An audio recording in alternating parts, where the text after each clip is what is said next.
Now, I only really like to loosen the sway bars. I don't pull those screws all the way out, just enough that the sway bar slides out. Some of you with 4x4 slashes don't have the sway bar. If you have the regular slash, this happens to be the platinum.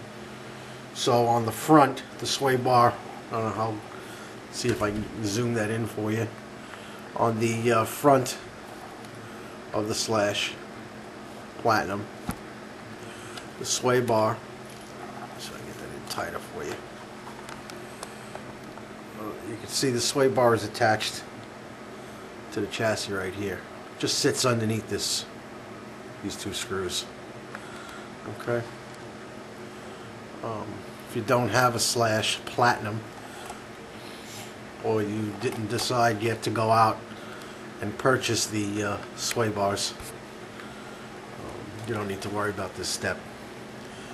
If you don't have the sway bars and you have the extra cash, I highly recommend them. It's really night and day.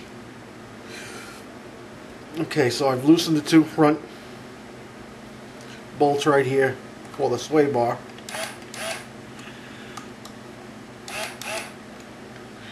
I'm going to clean some of the debris out now for the chassis. For the chassis bolts. Okay, on the front has a bolt next to the servo at the bottom right here. A bolt right here, and then the two behind where the sway bars go. Now I'm going to back these out.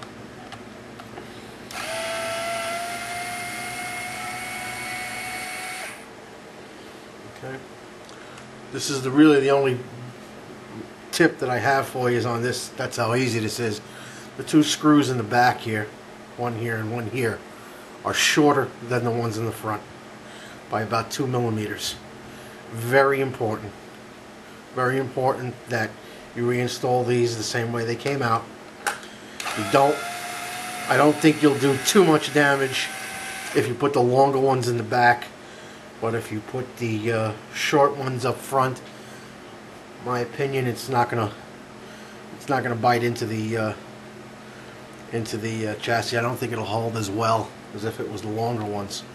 I don't think you'll do damage in the back ones, only because the screws come out the bottom of the support for the front. I'll show you that in a sec as soon as I get the other two screws out.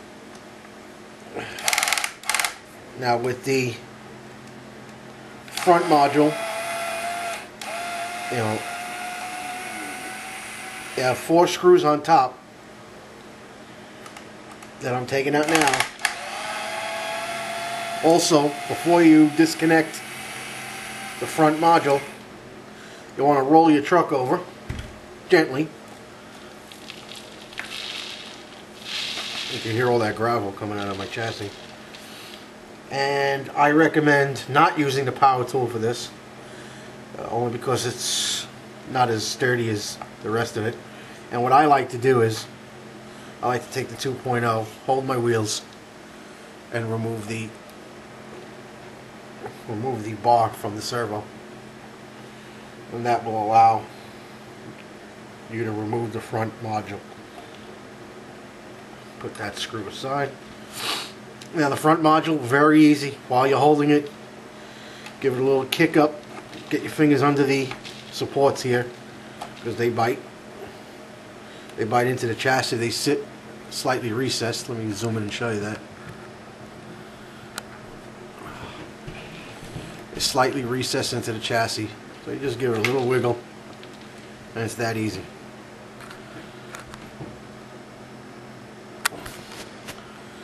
Wiggle, and it comes right out. Now you got the whole front module now to do your maintenance on. Put that aside. Bring you into view here. On the rear, it's even simpler. It's just 4 screws. You got 2 here on the bottom.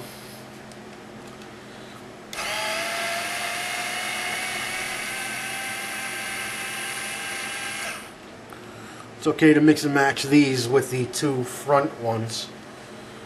So it's actually, I think they're the same length. They're 12 millimeter. The two shorter ones that I told you go in the back of the front supports, I think are 10 millimeter. Check your manuals, I'm not sure exactly. Just roll it over again, gently. If you want, you can slide your drive shaft out while you're doing all this work. Okay. Now on the back of the gear cover, get that in there for you. On the back of the gear cover, you can see, here's the two screws. I'm going to grab this guy right here. Sorry, I'm going to grab this guy right here. And you're going to grab that guy right there.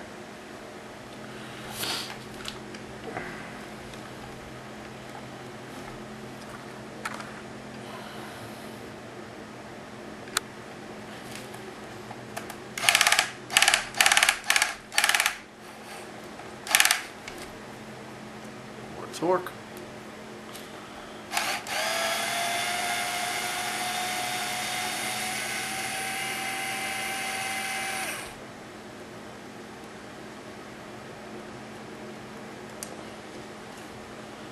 Clean this screw out a little bit.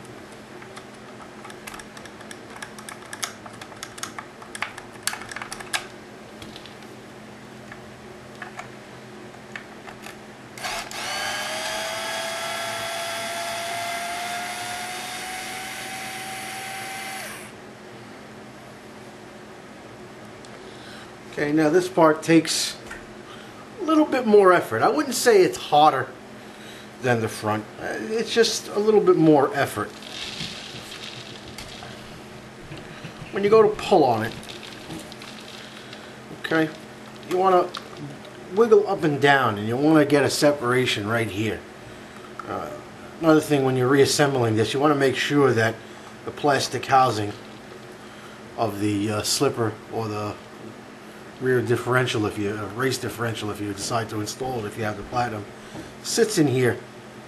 And you just got to give it a little wiggle. Okay, and just side to side, and you'll feel it pull. Okay.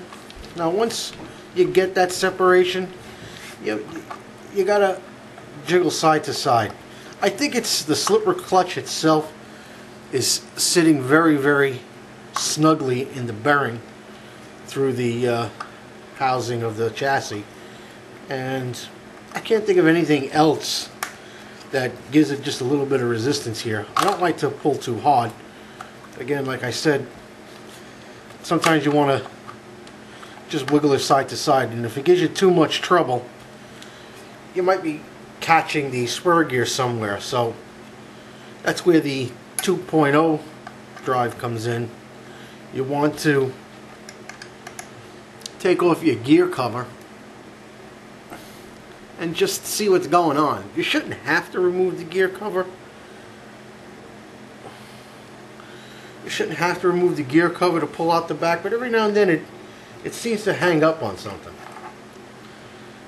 And I just like to look in there to see what I'm actually having a problem with. And in this case, it's like I said, the slipper clutch has a bearing, sits in a bearing, and it can be real tight. Sometimes debris gets in there and you gotta wiggle it back and forth. Okay? Now, that's out.